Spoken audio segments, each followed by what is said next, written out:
तो इस वीडियो में हम लोग बात करने वाले हैं जावास्क्रिप्ट की, और इसमें हम लोग बात करने वाले हैं फंक्शन के बारे में। तो फंक्शन के बारे में आपको इससे पहले भी लेक्चर में आपने थोड़ा बहुत पढ़ा होगा, जगह जगह पर थोड़ा फंक्शन का आपका जिक्र मिल रहा था। तो जैसे हम लोग गेटर सेटर पढ़ रहे थे, वहाँ भी फंक्शन का के बारे में हम लोगों ने पढ़ा था। तो वहाँ पर जो आप फंक्शन पढ़ रहे थे वो कंप्लीट डिफिनीसन नहीं आपको वहाँ पे दिख रही थी। वहाँ पर अधिकतर जगह पर आपको एनोनिमस टाइप के फंक्शन दिख रहे थे। एनोनिमस का मतलब होता है कि उसके नेम आपको नहीं दिख रहे थे, बिना नेम वाले फंक्शन दिख रहे थे। तो वो वहाँ पर ज़रूरत होती थी, उसी ज़रूरत के अनुसार वहाँ को एनोनिमस टाइप के जो फंक्शन होते थे वो वहाँ पर इस्तेमाल कर रहे थे। लेकिन यहाँ पर हम लोग कंप्लीट फंक्शन के बारे में जानने की कोशिश करेंगे कि फंक्शन होते क्या हैं। तो JavaScript functions are defined with the function keyword. JavaScript में जो फंक्शन होते हैं उसके लिए आप फंक्शन कीवर्ड का इस्तेमाल करते हैं। And you can use a function declaration और ए फंक्शन एक्सप्रेशन। यहाँ पर आप फंक्शन डिक्लेरेशन इस्तेमाल कर सकते हैं फंक्शन को बनाने के लिए, या फिर फंक्शन एक्सप्रेशन का इस्तेमाल कर सकते हैं। दोनों का इस्तेमाल आपको यहाँ पे देखने को मिलेगा कि कैसे उनका इस्तेमाल किया जाता है। सबसे पहले बात कर लेते हैं फंक्शन डिक्लेरेशन की। तो फंक्शन डिक्लेरेशन कैसा होता है, ये आपका सिंटेक्स है, ठीक है। तो सबसे पहले फंक्शन डिक्लेरेशन यानी फंक्शन को बनाने के लिए आपको फंक्शन कीवर्ड चाहिए होता है, ये फंक्शन कीवर्ड है। उसके बाद आपको एक गैप देना होता है। गैप देने के बाद आपको यहाँ पर फंक्शन का नेम लिखना होता है, और नेम लिखने के बाद आप यहाँ पर पैरेंथेसिस में पैरामीटर्स लिखते हैं। पैरामीटर्स मतलब वो वेरिएबल होते हैं जो वैल्यू रिसीव करते हैं, ठीक है। तो यहाँ पर एक या एक से ज़्यादा जितने पैरामीटर्स हैं आप यहाँ पे दे सकते हैं, कामा से सेपरेट होंगे सभी। और उसके बाद कर्ली ब्रैकेट जो होता है, ये कर्ली ब्रैकेट इस फंक्शन की बॉडी को बताता है। तो इसी कर्ली ब्रैकेट के अंदर कोड लिखा होता है, उस कोड को ही एग्जीक्यूट करने के लिए इस फंक्शन को चलाया जाता है, ठीक है।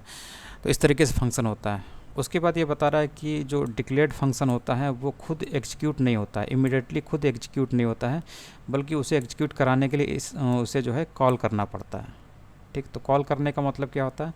कॉल करने का सिंपली मतलब ये होता है कि इस फंक्शन को आपको एग्जीक्यूट कराना है तो इसे कॉल करना पड़ेगा, और इसके लिए आपको फंक्शन नेम विथ पैरेंथेसिस आपको लिखना पड़ेगा सेमीकोलन के साथ। जैसे कि आप यहाँ पे देखिए, यहाँ पे एक फंक्शन है, ठीक है। ये फंक्शन डिक्लेरेशन है, फंक्शन को डिक्लेयर किया गया यानी फंक्शन को बनाया गया है, और इसमें 2 पैरामीटर हैं, ठीक है। तो जहाँ से इस फंक्शन को कॉल किया जाएगा यानी कि इस फंक्शन को जहाँ से एग्जीक्यूट कराया जाएगा वहाँ पर फंक्शन का नेम लिखा जाता है, और पैरेंथेसिस में आप 2 वैल्यू देंगे जो कि इन वेरिएबल्स में आके यानी इन पैरामीटर्स में आके रिसीव होंगे।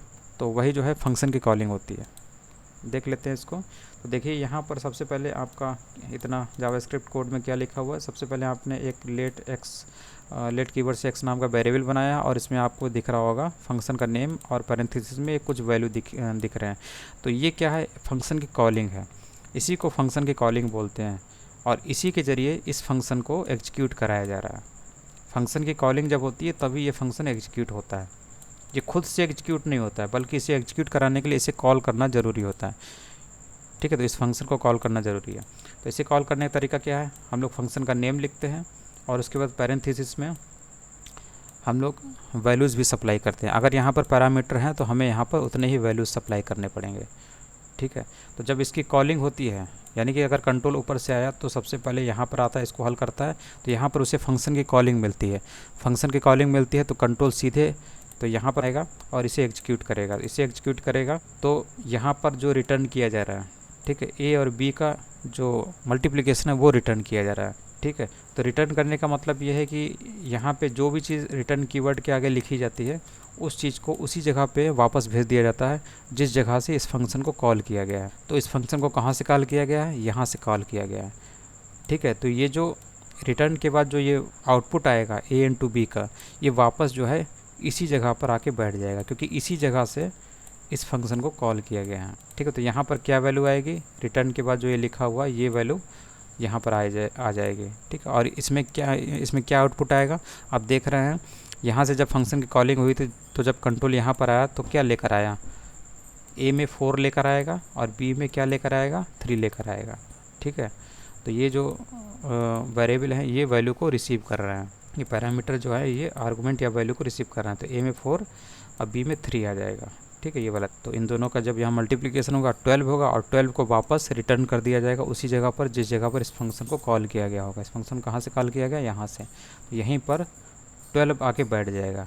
तो 12 जो है बैठ जाएगा, यानी कि वो किस में स्टोर हो जाएगा, x नाम के वेरिएबल में। फिर उसके बाद ये मेथड चलता है और ये मेथड बोलता है कि इस HTML डॉक्यूमेंट में जो डेमो आईडी वाला HTML एलिमेंट है उसको खोजो और उसके इनर HTML पर x की वैल्यू रख दो। तो हमें मिलता है पैराग्राफ एलिमेंट, और पैराग्राफ एलिमेंट के इनर HTML यानी कि ओपन टैग और क्लोज टैग के बीच में हम x की वैल्यू रख देते हैं, यानी कि ब्राउज़र रख देगा, ठीक है, ये कोड रख देगा, ये कोड इस x की वैल्यू को यहाँ पे रखेगा और उसके बाद पैराग्राफ एलिमेंट जो है इस x की वैल्यू को वेब पेज में डिस्प्ले कर देता है, जो कि यहाँ पर 12 के रूप में दिख रहा है, ठीक है। इस तरीके से फंक्शन काम करता है। उसके बाद यहाँ पे दिया हुआ semicolons are used to separate executable JavaScript statements. Since a function declaration is not an executable statement it is not common to end it with a semicolon. तो जो फंक्शन डिक्लेरेशन होता है उसके last में आपको semi colon नहीं दिखता है, क्योंकि वो एग्जीक्यूटेबल स्टेटमेंट नहीं होता है, ठीक है। एग्जीक्यूटेबल कौन होता है, ये आपका एग्जीक्यूटेबल है, क्योंकि इसके एंड में क्या लगा हुआ, सेमी कॉलन लगा हुआ, तो ये एग्जीक्यूटेबल है, ठीक है। उसी तरीके से ये एग्जीक्यूटेबल है, ठीक है। लेकिन आपको फंक्शन के लास्ट में आपको ये एग्जीक्यूटेबल स्टेटमेंट नहीं दिखता है, यानी कि यहाँ पे दिखना चाहिए, इस जगह पर यहाँ नहीं दिखता है। उसके बाद है फंक्शन एक्सप्रेशन। फंक्शन डिक्लेरेशन आपने देख लिया, इस तरीके से फंक्शन डिक्लेरेशन होता है जिसमें आपको फंक्शन का नेम भी दिखता है। वही फंक्शन एक्सप्रेशन में क्या होता है, JavaScript can also be defined using an expression. An expression can be stored in a variable. तो जो फंक्शन एक्सप्रेशन होता है, जो कि अभी तक आप जितने भी लेक्चर पढ़ रहे थे उसमें आपको इसी टाइप का फंक्शन दिख रहा था, जिसमें आपको फंक्शन का नेम नहीं दिख रहा था। तो ये जो बिना नेम वाला जो फंक्शन होता है, इसी को आप बोल सकते हैं फंक्शन एक्सप्रेशन, ठीक है। तो फंक्शन नेम इसलिए भी नहीं होता है क्योंकि आप इस फंक्शन एक्सप्रेशन को किसी ना किसी वेरिएबल में स्टोर करते हैं, मतलब एसोसिएट करते हैं, ताकि इस फंक्शन को कॉल किया जा सके इसी वेरिएबल की मदद से। इसलिए आप यहाँ पर फंक्शन का नेम इस्तेमाल नहीं करते। तो ये बिना नाम का फंक्शन होता है, ठीक है। देखिए आपको यहाँ पे दिख रहा होगा फंक्शन कीवर्ड है, लेकिन फंक्शन का नेम मौजूद नहीं है। तो ये होता है फंक्शन एक्सप्रेशन, और ये एक वेरिएबल में स्टोर कर दिया गया, ठीक है।